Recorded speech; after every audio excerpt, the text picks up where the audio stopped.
Hey, everybody. Welcome to the Santita Jackson Show here on AM 950 Radio, the voice of progressive Minnesota. It's always a joy to be with you.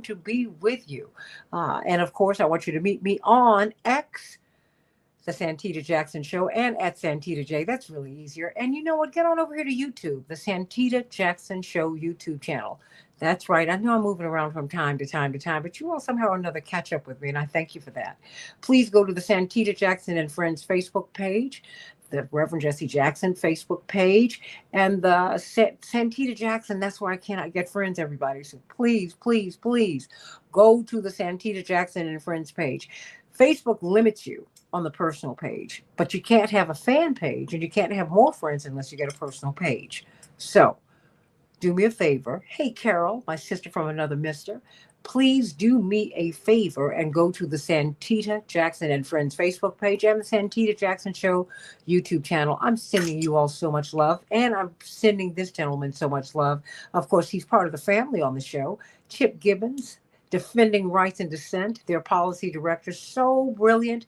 And I said, let's kick off the year right. Let's talk with Chip. Let's find out what's going on. Literally, as we speak, we have just seen the certification of the 2024 election. So it's all before the swearing in.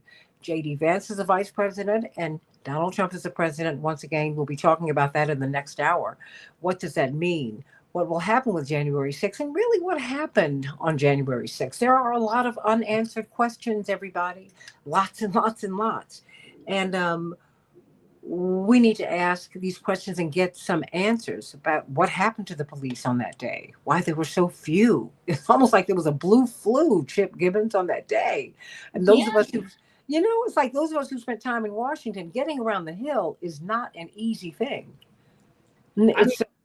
Every time you have one of those anti-war protests with all the yellow and black answer signs, you know the ones I'm talking about. They surround the Capitol like you're about to storm it with the military. You're just out there holding the same yellow signs you've been holding for the last, in my case, 2 decades. Yet for some reason on that day, the police did not have the same response they have to Quakers and anti-war activists and Black Lives Matter. It's very interesting. They were not there. That was like we had Ray McGovern on the show then, and he said, well, my understanding is that about 2/3 of them were not there. Whoa, what's going on? And who's in charge of the police there? When I've asked these questions, some people have gotten upset, but I'm like, you know what? That shouldn't happen again, but it can happen again if we don't know how it happened the first time. So let's talk really about just the state of the country. And let's talk about where we are in terms of defending our rights, about where are we with marching, where are we really with dissent in America. Because you can see that if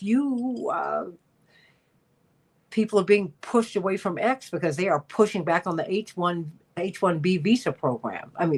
They're getting pushed back by Elon Musk. And the people who oversee X or Twitter. So, okay, but we all know, but that happens on Facebook too. If you have a very progressive or leftist point of view, your algorithm gets suppressed. That's very real. So we need to talk about all of this, everybody. So please like and share the show. But we're going to be talking with Chip Gibbons.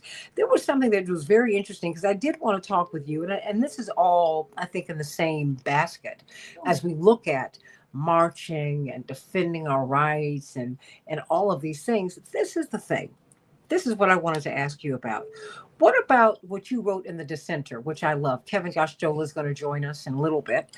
But you wrote, in an unprecedented move, a judge keeps a CIA employee facing Espionage Act charges in jail. Yes. Talk to me about that. Sure. So right now in the Eastern District of Virginia, I don't know why it looked like it was out my window. It's not. But I always want to look out the window when I talk about places, even when they're not outside. But in the Eastern District of Virginia right now, a CIA employee by the name of Ashif Rahman is being indicted under 2 counts of the Espionage Act.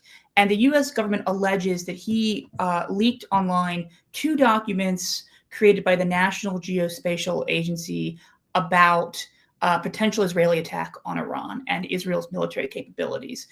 His lawyer has denied he did this. He's pled not guilty. They've demanded a speedy trial, and we'll see where this goes. The government argues they know he did it because he's the only person to have printed the documents in the US and the format that they saw them on online. But the documents online were photographs, and he printed them out for a number of people and disseminated them. They also were disseminated across not just the US, but UK, Canada, New Zealand, Australia. I think that's the full range. And it's very interesting because in most Espionage Act cases, traditionally, the defendant is allowed to be free pending trial. There are some exceptions to this: Chelsea Manning, Reality Winner, Julian Assange, but in the vast majority of them, the defendant has been allowed to walk free. And, you might think, what's the big deal? But if you're being held in jail before trial, it makes it harder to challenge your case, because in many cases, you're in a local jail that's not designed for long-term incarceration of a person. And Espionage Act trials go on for a long time. I mean, we were discussing the Julian Assange case for 5 years, and we never even got to the US. We had 5 years of extradition proceedings in which he was in a very harsh prison in the United Kingdom. So if you're being incarcerated throughout the beginning of the proceeding itself, it allows the government to break you. But of course, they can't say, we want to break this person by holding them in jail. You can't just put someone in jail before trial for no reason. You have to prove that sort of no amount of conditions will ensure this person shows up in court. There's such a flight risk that even an ankle monitor and taking their passport can't stop them from fleeing. And then you also have to prove that this person poses an ongoing danger to the community.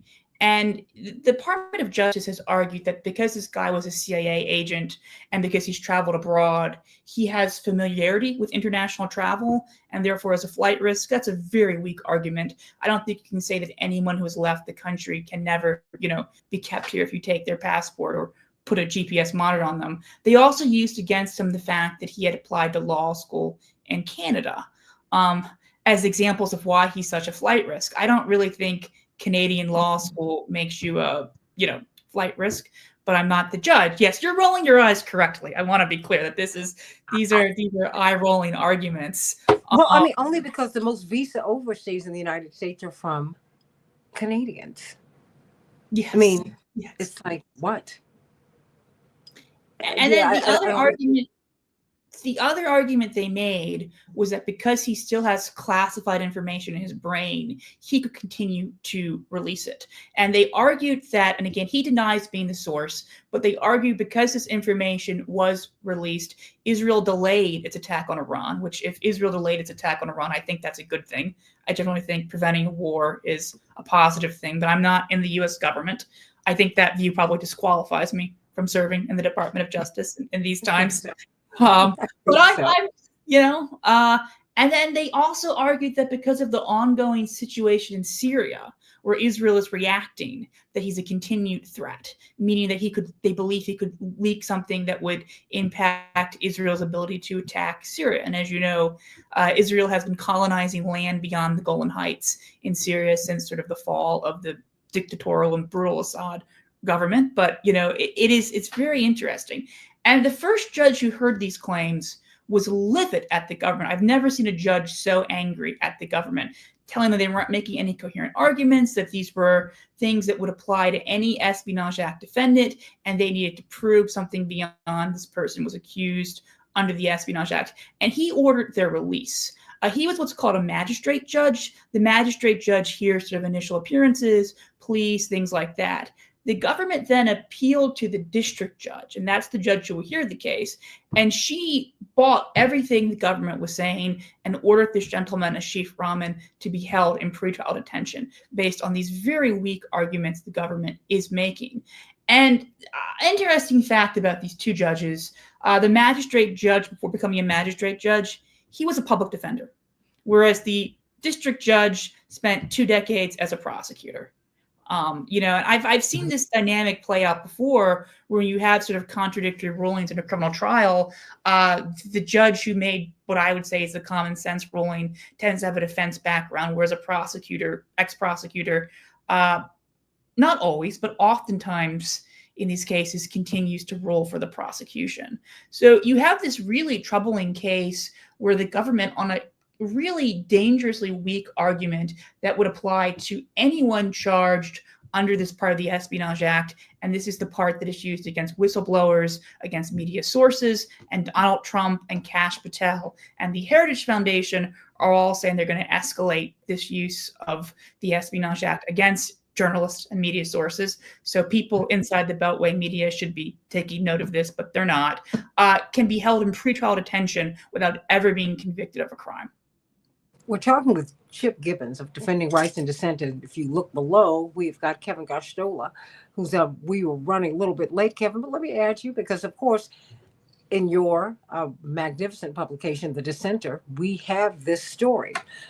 And I think it's important in these times because everyone is having a bit of a freak out, if you will, because Trump is coming, Trump is coming, Trump is coming. And we've been living under oppressive, really oppressive laws, oppressive practices. This has been ongoing. Whistleblowers really had a very, very hard time under the Obama administration. And we always trying to figure out why. We couldn't figure out why it was that, who called for Julian Assange's death? Really, he's guilty of telling the truth. This is the only protected class in our Constitution, journalists. And then you're seeing people, and when you listen to the radio, when you look at television, when you read the legacy newspapers, the corporate newspapers, the corporate news, they're all saying the same thing, from the right to the left. There is no difference in messaging. They just have different approaches. I guess it's like being a Democrat and a Republican, right? So my question for you, Chip, because before I even bring you into this, Kevin, Chip, I think of Jonathan Pollard, who reputedly is the most dangerous spy in our history, right? And he should have been locked up forever. But he's not. He's free. He's not in this country. But, help me understand this. Because you have someone who betrayed the country, who's now out of this country and he's free. And you have someone else who, who's not free. Pending trial. I'm trying to, did I get the read on this correctly? Just help me. Yeah, he is being held at the Alexandria Detention Center pending his trial. He has pled not guilty. He has been indicted by a grand jury. He has not had his trial yet. He has not been found guilty of anything by a jury of his peers. He is entitled to a presumption of innocence. He, through his lawyer, has claimed he is not the source of these materials. Again, if someone released these materials with the intent to prevent an Israeli war with Iran, I think that's a heroic thing to do. But he's not saying I did this. He's saying I didn't do it. And the government is saying he did this with the intent to stop World War III. That was actually used at one point during one of the proceedings, that this was a political act designed to prevent World War III. Which is apparently very bad. I'm not pro World War III, so I don't totally understand the government's position. I'm just asking, is that the crime that he could have prevented World War III? That's a bad thing. It's apparently bad at the Department of Justice, yes. I find it positive. I just want to be clear that I find preventing World War III. I do too. I'm just, it's a bit of snark in my No, it's not snark. It's a helpful commentary. I think when they get up there and say, this person is dangerous, someone online described his act, not him, a stranger online described his actions as having the potential to stop World War III. Therefore, he's an ideologue, and ideologues are the most dangerous sort of leakers. I get really uncomfortable because we're now saying that someone who is a whistleblower, someone who is acting to prevent a war, someone who's acting to prevent a crime under international law is more dangerous than someone who is a spy. And you mentioned Jonathan Pollard, who was convicted of actual espionage. There are multiple parts of the Espionage Act. The part that Ashif Rahman is charged under, the part that Julian Assange pled guilty to, the part that Chelsea Manning was convicted under is different than what Pollard was under. The statute that Pollard was charged under and found guilty of actually covers espionage. But there's another part of the Espionage Act that is extremely broad. It does not require you to give the information to a foreign government. It does not require you to give the information to a foreign agent. There used to be part of the statute that also covered giving the information to communists, but that has been removed. It was a crime to give classified information to a communist. That part has been removed, but it is not the part of the statute that covers giving information to a foreign government. It is not the part that covers giving information to a foreign agent, and it does not require the government show the person acted with the intent to harm the United States. And in a recent case of Joshua Schulte, who was convicted of giving information to WikiLeaks, he said he didn't do it. A jury disagreed. Take of that what you will. The government said this is the only person convicted under this statute we believe tried to harm the U.S. So what most people think of as espionage, the U.S. government freely admits most people convicted under this one part of the Espionage Act, Section 793, is not used against people accused of espionage. It is used against disclosures to the media, essentially. It covers unauthorized disclosures of national defense information. What is national defense information? No one knows. The statute doesn't define that term. The Supreme Court has ruled a jury gets to decide what is or isn't national defense information. But in most of these cases, thanks to the Classified Information Proceedings Act, is that what that stands for, Kevin Sibba? Classified Information Proceedings Act. Jury never actually hears what the person is accused of leaking or revealing, which is very peculiar because the jury has a legal responsibility to determine that the information was national defense information beyond a reasonable doubt. But what the government has essentially said is that if information is classified, whether it's classified wrongfully or rightfully, lawfully or unlawfully, whether it covers, stuff that could harm the U.S. or information that is in the public interest to reveal, that is national defense information. And if you reveal it, you have broken the Espionage Act. It's an incredibly dangerous law. And I want to point out that I know some of my friends on the left don't care very much for Julian Assange or Edward Snowden or these people, but the Heritage Foundation said in Project 2025, the FBI needs to hire more counterintelligence agents to surveil journalists, determine who their sources are, and prosecute them. And that Kash Patel, Trump's pick to run the FBI, has pledged to do this. So these are laws that if you really think Trump is a fascist, if you really think Trump is an authoritarian, if you really think Trump is a threat to democracy, you should not want him to have this power. But see, all this is happening and he's not even there yet. Oh, I know. You know this. I know. I'm thinking about the Jake Tappers of the world, though. Oh, I don't think they're listening. I hope they're listening, but they might not be. I hear you. I'm just saying that, before we get to Trump, all of these things are happening. It takes me to your book, Kevin Costello, Guilty of Journalism. It's the political case against Julian Assange. It's the political case against everybody. It's all politicized, Chip. I mean, everything, it's relative to really, and it disfavors really a disclosure. It disfavors those who are trying to end war or prevent war. Let's not talk about right and left. Let's just talk about we don't want World War III. This is what happened with oh my goodness, the Pentagon Papers. And Ellsberg. Yeah. I mean, and he even sought refuge at our Operation Push organization because he had been shut down by so many people. He came to Black people and a rainbow of Black people so that his case could be heard. I mean, so I'm just trying to find out what does this particular case say to you? And because now, I'm wondering where we're going with this, because it seems to me that if you decide to, and this is what many people say, Dr. King was fine. As long as he was trying to dismantle Jim Crow, yes, people threatened his life. There's no question about that. When he was fighting for fair housing, when he was fighting for equality, but when he went against the military industrial complex, like John Kennedy and others, he met an untimely end. Paul Wellstone. We can just keep on going with this. And I think it's very dangerous. And I don't think we need to wait to get to Trump. No, we don't. To see that, you know what I mean? To see the dangers that they're not lurking, they're with us. They are.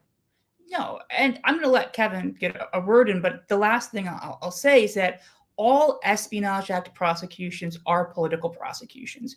You said this was political. The largest leaker of U.S. government secrets is the U.S. government. That is what Daniel Patrick Moynihan, as a senator and chair of I think it was the Commission on Safeguarding and Reducing Government Secrecy, had some convoluted name. That's not something about government secrecy. Said in a letter to Clinton, the largest leaker of government secrets is the U.S. government. People routinely leak information in Washington to influence policy. You are only indicted for this if you go against what the government is doing. If I leak information to show how great Biden is doing in Gaza, or how great the drone strikes are, or what a genius Donald Trump is, I'm not going to be prosecuted. If I leak information showing Obama is lying about civilian casualties in the drone program, Trump is, there's so many things Trump did, I can't even name them all, or that Biden's, I don't know if Biden's has that much control day to day,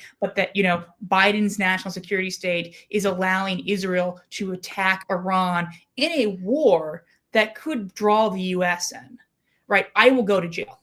So if I say, U.S. foreign policy, great, no civilians harmed, nothing happens to me. And if I say, actually, U.S. foreign policy is quite violent and the government is lying to you, they slap me with charges.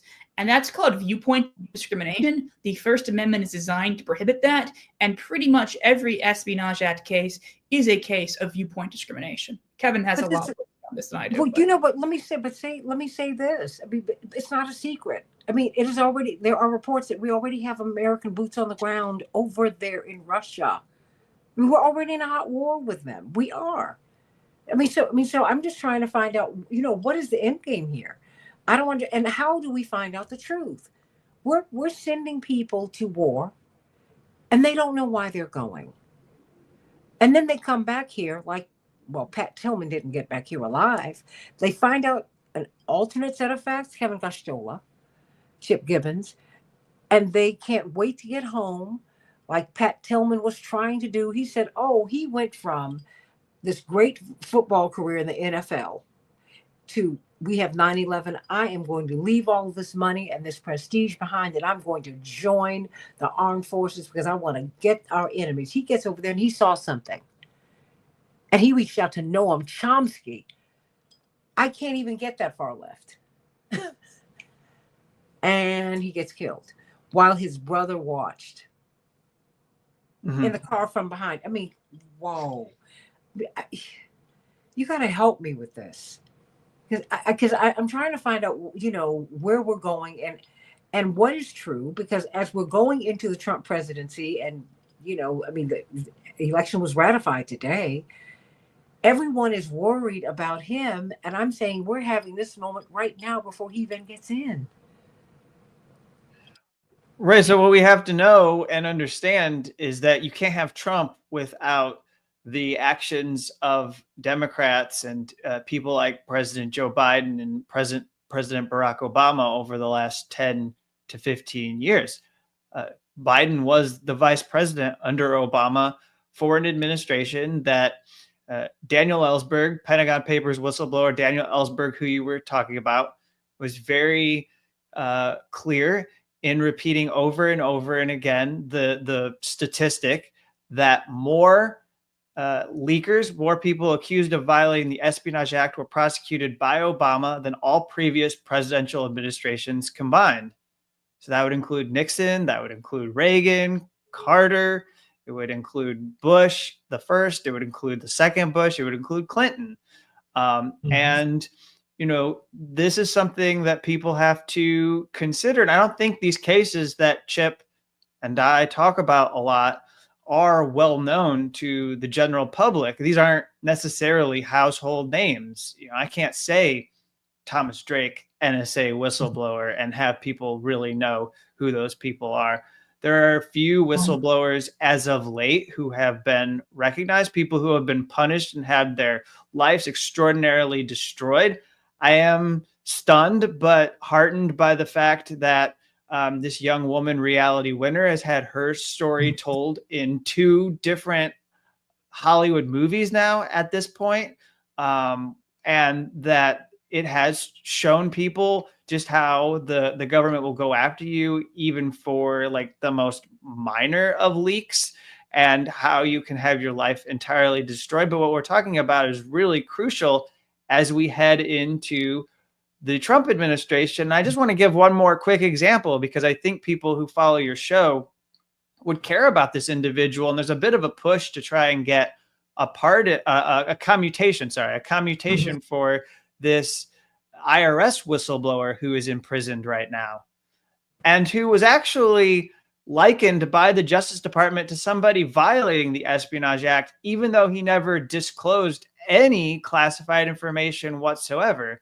But his name's Charles Littlejohn. Mm-hmm. And despite the fact that he revealed Trump's tax returns, which we were all talking about needed to be out there so we could see them in the light of day, despite the fact that he exposed how Elon Musk, Jeff Bezos, and some other oligarchs or wealthy elites were dodging taxes, not paying what they're supposed to pay, were paying close to $0 in some instances when you looked at it, exposed that in a ProPublica journalism project. Well, he got charged with a crime during Biden's administration, and he's doing 5 years in prison for releasing this information. And, some of the things that were said about him. Oh, and by the way, I need to emphasize that Biden benefited from this. His campaign used the disclosure of Trump's tax returns that was only made possible by Charles Littlejohn, used it in order to raise money for his campaign while he was running for president in it would have been 2020.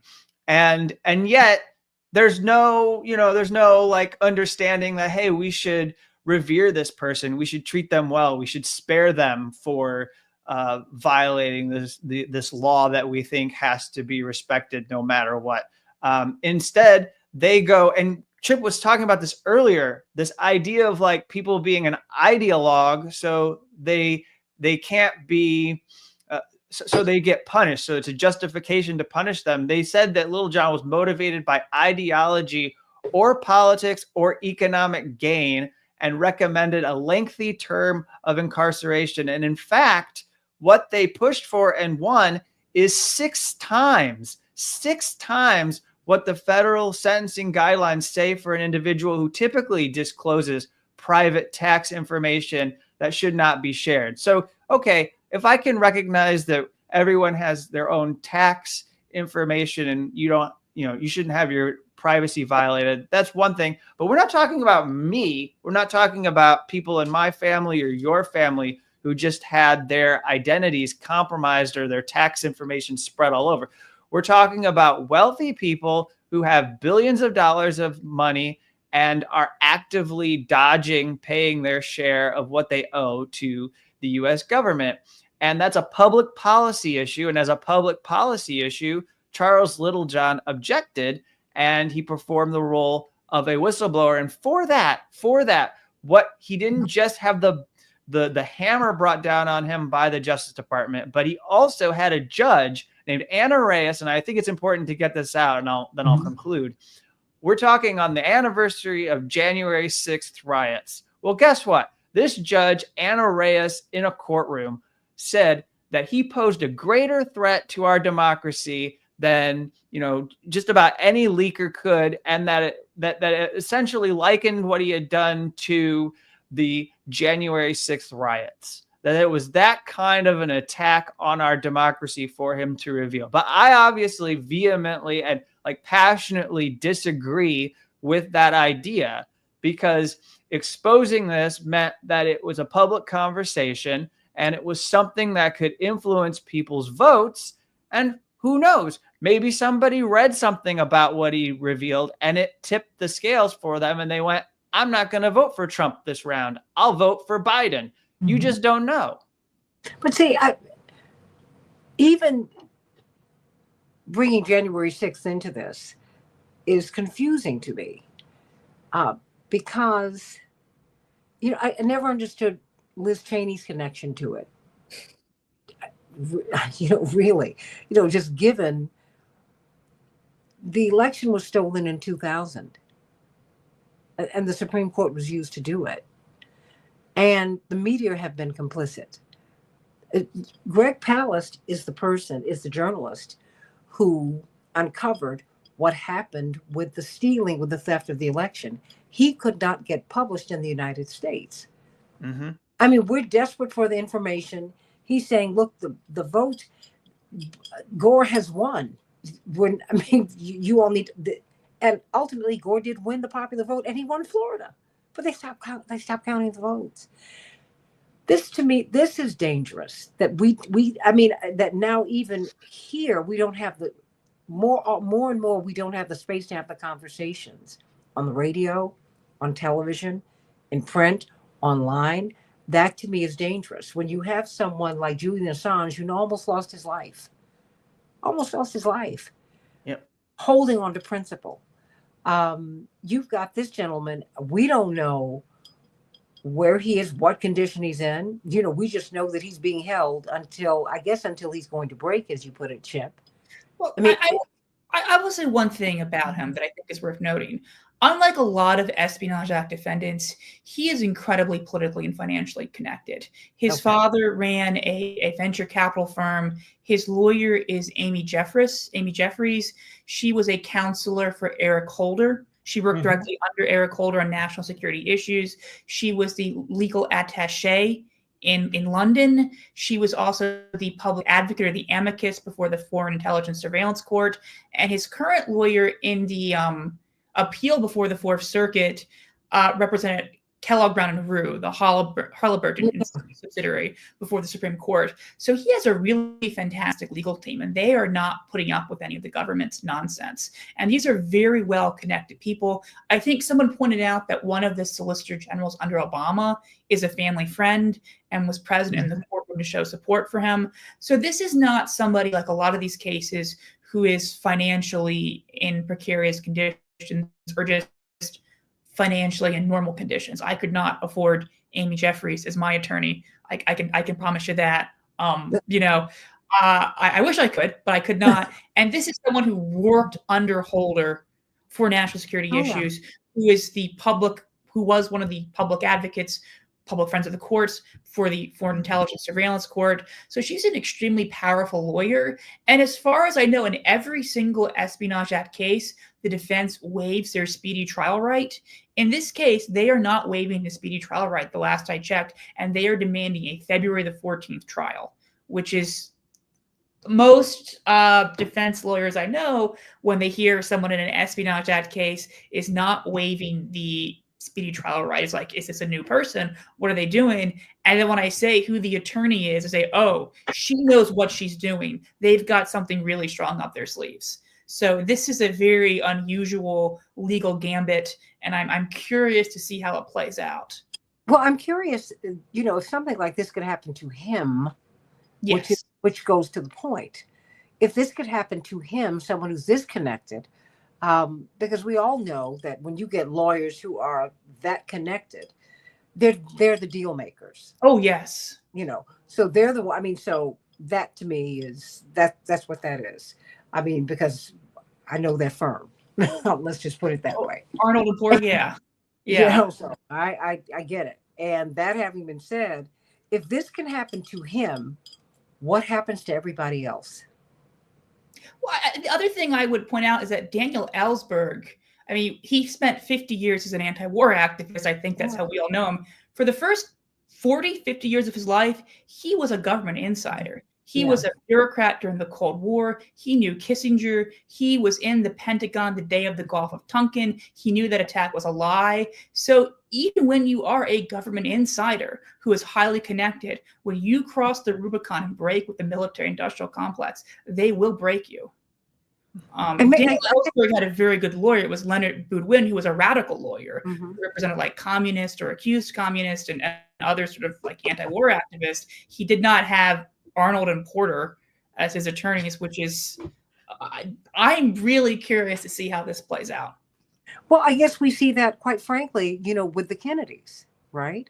They're really the first family of American politics. And, I was talking to someone, a very highly placed and respected journalist, award-winning. And, he said, "What do you make of Robert Kennedy?" I said, I wouldn't write him off. I look at him as he's number one, he's been in the room. He's had experiences that very, very few people on earth have had. I said he was playing touch football with his father, the Attorney General of the United States, when his father got a call that his brother, the president, had been killed. He followed his dad into the home office. His father calls the FBI. "Did you kill my brother?" Calls the CIA. "Did you kill my brother?" He's sitting in the White House looking at the casket with his uncle. They find the president walks over to them. I mean, I'm saying all of this to say he stepped through the looking glass a long time ago. And people like that, I guess Chris Christopherson, may peace be upon his name. He wrote in Me and Bobby McGee, "Freedom's just another word for nothing left to lose." And when I look at Luigi Mangione, it's not all the same. It's not perfect, but looking at these people of incredible privilege who are looking at the system and they're saying, "Wait a minute, something is afoul here." And I'm wondering what that means for everybody else. I mean, where are we going? I mean, because do we even have a press anymore? Do we?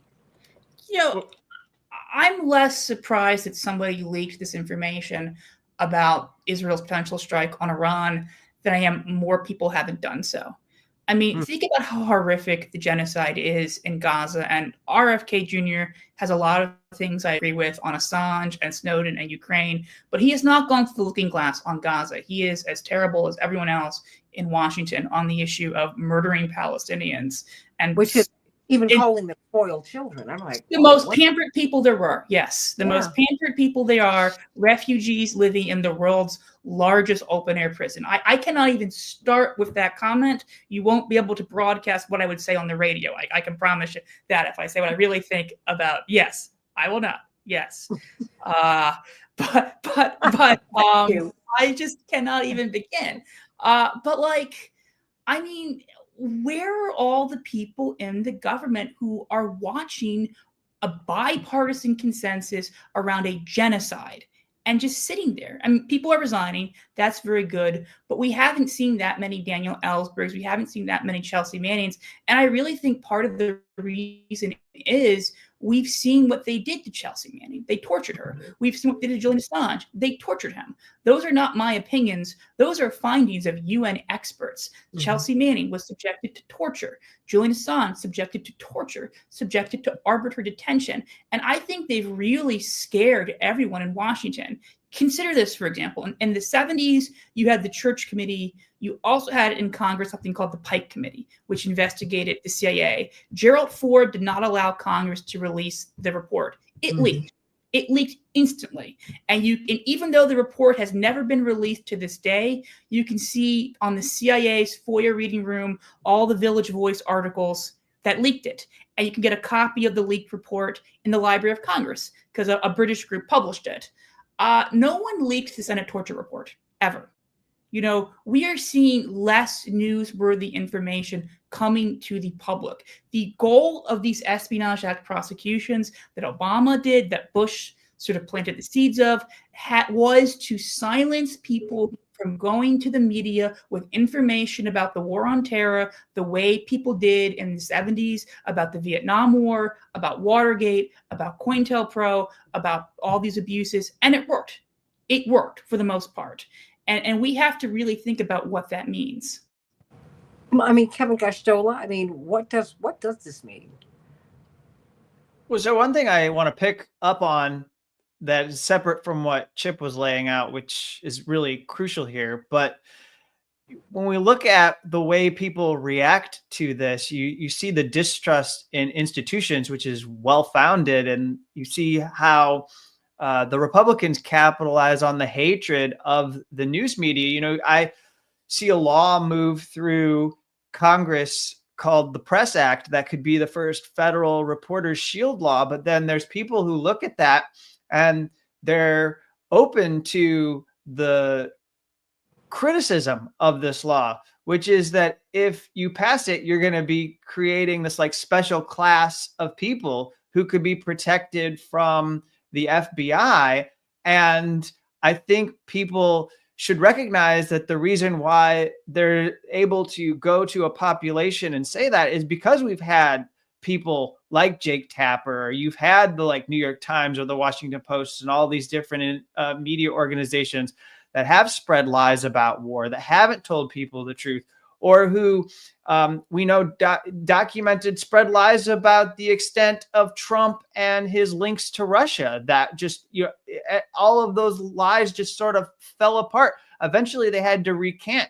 You had journalists, very few journalists that took responsibility, but you can go find a clip of someone like Michael Isikoff, a reporter, going on TV and saying, yeah, I believe this stuff, and it's the evidence just isn't there anymore. And I have to change the way that I'm talking about this president, rather than talking about Donald Trump in the terms that you, me, Chip would talk about as an existential threat to our liberties and other stuff like that. You see liberal Democrats make up claims in order to further their opposition. But then when the people out there, when it comes time to hold an election and defeat quote unquote Trumpism, there's not really an alternative presented to it. And what they want to put out there, the Adam Schiffs, the Dianne Feinsteins, those people, obviously I know that she's no longer alive, but like those people that were out there putting forward a kind of alternative, I'd include Nancy Pelosi and Chuck Schumer. It's like they're totally lost. Also, the way that they want to oppose this is because they have their own interests that they have to protect. There's a certain, it's entirely foreign to them to even go think of things in terms of social democracy the way that Bernie Sanders proposes. Like they don't even want to begin to even go with that lighter framework. And then what happens is you have people who, individually speaking, take matters into their own hands, like the Luigi Mangione example. Or, you have people who have deployed in the military, go overseas, see something, are experienced, exposed to something horrific. Then they come back home and they carry that the whole time that they're here in the United States. People who have deployed to Iraq or Afghanistan, been to parts of the Middle East, come back here, and a switch can flip. They can start to read manifestos and things that are written either by entirely racist, white nationalist groups they can gravitate towards, or maybe they start to read something by the Islamic State or some other group that is more extreme and aligned against the United States and its actions overseas. And then they go and they carry out violent attacks just because they feel motivated. Like they think there's this justice that they are perpetuating through their actions. So I think, to me, Donald Trump being elected, which I think of him, I thought of him in his first term, and I think it's really important for people to think of him in the second term as this counter-subversive president. I mean, the whole idea of a Donald Trump is to actually prevent people from protesting. It's really in line with the law and order type framework that Nixon had that got him elected, and the whole thing of like the silent majority and speaking to those people. The idea is that anyone dissenting is making is taking America and pitting people against one another and dividing us, even though I do recognize that for the last 4 years, those people have been protesting Joe Biden and doing things that were destructive as well, but they don't want to acknowledge that. There's their class of Americans that are Americans, And then you and me, we're a class of Americans that they don't want to recognize. And so Donald Trump is appointed by people to suppress groups. And I think, to me, that's probably the most important thing as we transition from Biden to Trump to understand, is that there are people who see as Donald Trump's mandate the suppression of various groups of people. Like, that is what he is being tasked to do, is to either send the military and violate law and round up immigrants and send them to another country, or, you know, he wants to go after all the pro-Palestinian protesters on university and college campuses and silence them and shut them up. And he's been hired to do this because there are groups of people or little pockets throughout the country that are very vocal and say, you know, we don't want to see these people out there in the open anymore. And even though they say they don't like censorship, and some of them are actually upset now that Elon Musk has turned against a right-wing faction on that platform, it's like, actually, they do support censorship, because there's a bunch of people that they'll listen to Trump talk about and they want them to be disappeared. We're talking with Kevin Gosztola, the dissenter. I urge you to support this news outlet. They do some great work. Chip Gibbons, Rights and Dissent. Please, fighting rights and dissent is really should be fighting for rights and dissent, because that's what we're looking at right now, because we're fighting for that. And, you know, I mean, we only have about 4 or 5 more minutes here, but I need to find out from you all, what is the path forward? Because as we said at the top of the show, now we are not even 2 weeks away from the actual Trump presidency. And people are warning about the dangers of the Trump era without looking at the dangerous period in which we are currently posited. It's been dangerous for a minute, Kevin Gosztola and Chip Gibbons. I mean, and it seems that beyond party, we have more and more people who want people to say less and less. We have more and more people who can be headed to prison, not just jail, but prison, for stopping a war, Chip.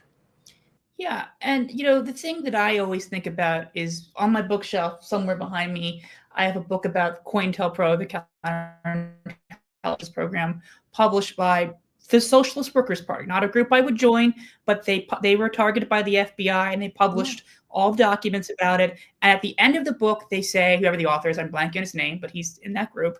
You know, there's a lot of people who think it's okay what the FBI did to us and wrong what Nixon did in Watergate. But you cannot have a system in which the political dissent of the Socialist Workers Party, very fringe group, be very blunt, is suppressed, and you don't have Nixon go after his political opponents. If you are concerned that Trump is going to go after Jake Tapper or Adam Schiff or whomever else, or Rachel Maddow, but you said nothing about Julian Assange, you helped create the situation. Yeah. We've seen people on both sides of the aisle demonize pro-Palestinian protesters, Nancy Pelosi and Donald Trump, and all of these people claiming they're foreign agents, they're agents of Iran, they're agents of Hamas, they're agents of China. I even saw in the Wall Street Journal they were agents of Cuba.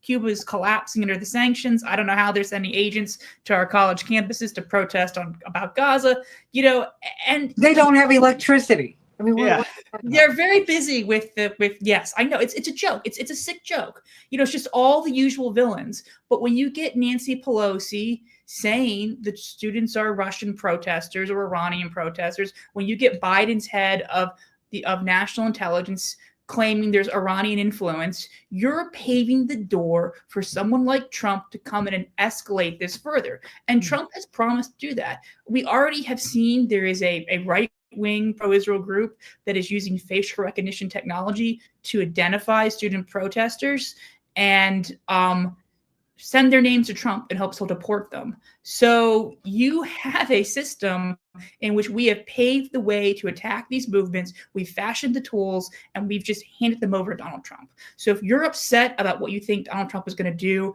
oppose what happened to Julian Assange, oppose what happened to pro-Palestinian protesters, oppose this awful charity killer bill that allows the Secretary of Treasurer to revoke C3 status of organizations that are accused of being terror supporting, potentially based on secret evidence. Oppose these things. It can't just happen to Julian Assange and not Jake Tapper, right? That's not how political repression works. Because eventually it does happen. Yeah. I mean, to the people that you least suspect, Gibbons, it happens. Everybody's vulnerable, and people don't see that, I guess, until it hits not just close to home, until it hits them in their homes. And it's coming. It's coming. I mean, it's a mission creep, Kevin Gosztola. Mm-hmm. Well, I suppose we would say solidarity now until and before it's too late. You know, you're going to come with the GoFundMe asking for people to support you.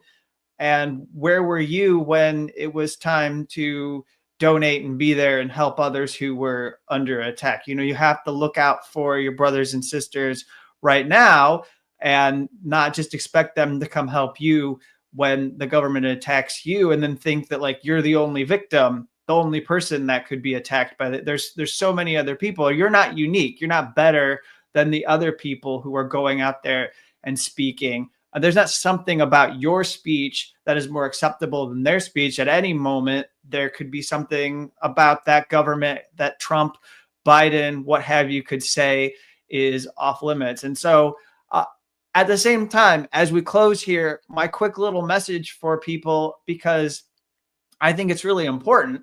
Joe Biden was president. I'm putting together a series that's been published on The Dissenter about Biden's legacy. It's a collection of things that people can recall about how he kept the truth from us, attacked whistleblowers, and even further attacks on journalists like Assange.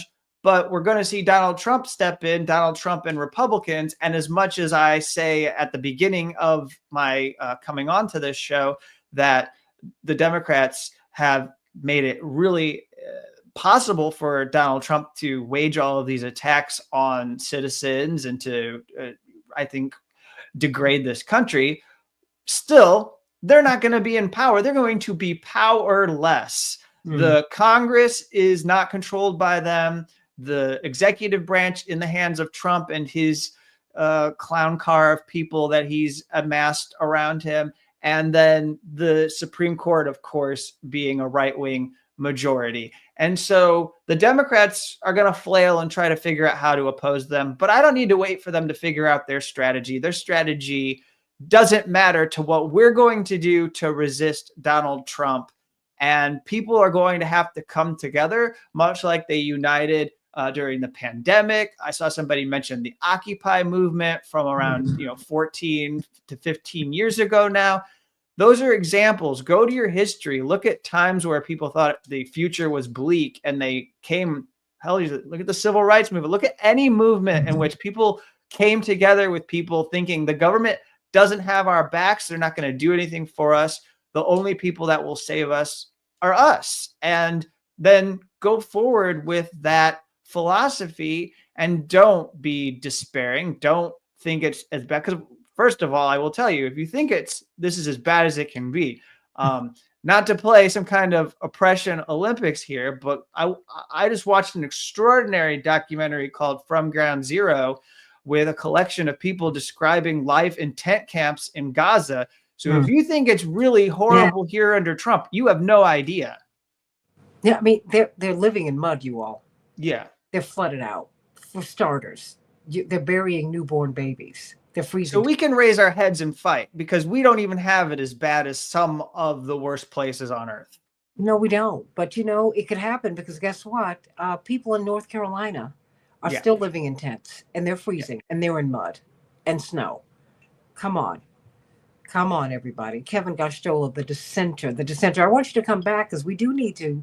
I really am curious to find out what you're presenting about President Biden's legacy, because I think that that's something that I would really love for us to do the deep dive on. So please let me. Definitely. You can invite me back. I'd love to come and have that conversation because it's always good, I think, to have a resource. We need to have like a historical record we can refer to. So when we talk about Trump and we act like it's extraordinary, you can say, oh, no, here's the baseline. He's just continuing Biden. And Biden continued. Wow, Trump, and on and on. I mean, it's a cycle. Yes. It's a cycle. I will reach out to you after I get off the air today, and we're going to arrange some time for you to go through that, because we need to recognize it. We cannot be blinded by party, everybody. We need to understand that this is about power. No matter who gets in, the military industrial complex gets cover. Big Pharma gets cover. All of these sacred cows get cover. So we need to understand that it's bigger than anyone's rhetoric. We need to deal with realpolitik, real politics, and understand what we're dealing with.